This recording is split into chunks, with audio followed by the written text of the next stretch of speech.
This video demonstrates the environmental risk mitigation measures that main roads will undertake to minimise the impact of Row 8 on the surrounding environment. When you build a highway through one of the last remaining wetlands on the Swan Coastal Plain, there is no such thing as minimising environmental impact. You may have seen the video, Do You Have the Facts About Row 8? But do we really have the facts about Row 8? Let's take another look. It will also deliver greater efficiencies for industry, helping to boost the state's economy. Boost the state's economy? It's unknown if a cost-benefit analysis has been undertaken, and there are no available studies to support this claim. For the past 31 months, documents have repeatedly been requested under the Freedom of Information Act, and Main Roads still refuse to supply them.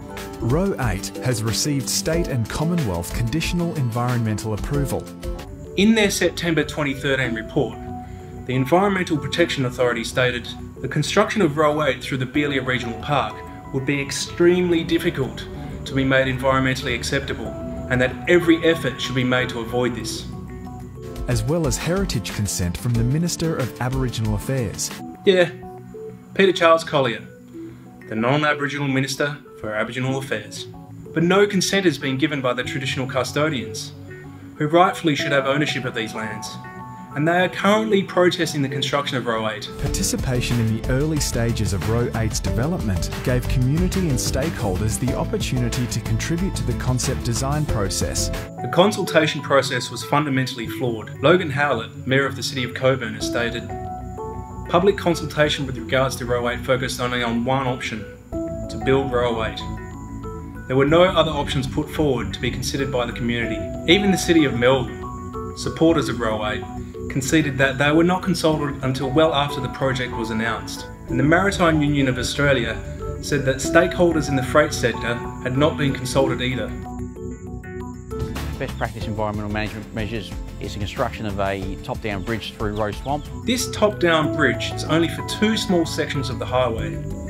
The majority of the road will be constructed on ground level, which severs the wetlands in half, stopping animals from crossing.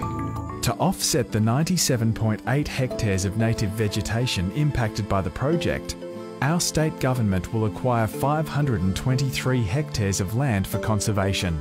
Roughly a quarter of the size of Kings Park will be bulldozed, which is ecologically irreplaceable land. What is not shown in this video is the Coolbalup woodlands, primary foraging habitat for the red-tailed black cockatoo. The offset land that the government has purchased is no substitute for these unique wetlands. It does not create new habitats or replace what will be destroyed. In addition, Main Roads recognises the value and importance of Aboriginal heritage sites. We have collaborated with traditional owners of the land. The majority of traditional owners have not given consent for any work to be conducted, as they do not approve the destruction of sacred sites of archaeological importance dating back 5,000 years. In a rapidly growing city, Row 8 is necessary to cater for Perth's unprecedented expansion. The Row 8 extension is based on the Stevenson-Hepburn plan that was drafted in 1955. This car-centric project has not been updated with any modern planning principles. This taxpayer-funded project will be Perth's first toll road, which has a chance to be privatised in the future.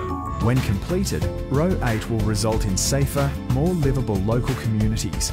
In the present day, major cities around the world are against building highways, realising they don't work in urban areas, and are deconstructing them in favour of creating better cities with quality infrastructure and public transport. Western Australia has experienced a once-in-a-lifetime mining boom, and the Barnett government has wasted the opportunity through unnecessary projects such as Row 8. By the year 2020, the estimated debt of Western Australia will be $40 billion, with a projected budget deficit of $4 billion this year alone.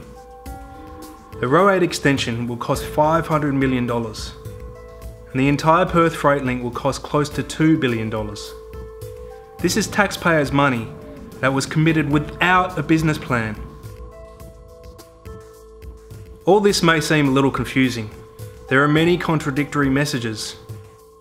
But one thing we can all agree on is that protecting the environment is everybody's job. You may be asking why so many people do not agree with Row 8. When the democratic process fails, it's up to ordinary people like you and me to hold the government to account. Destroying a wetland and wasting billions of dollars in the process is not the way forward.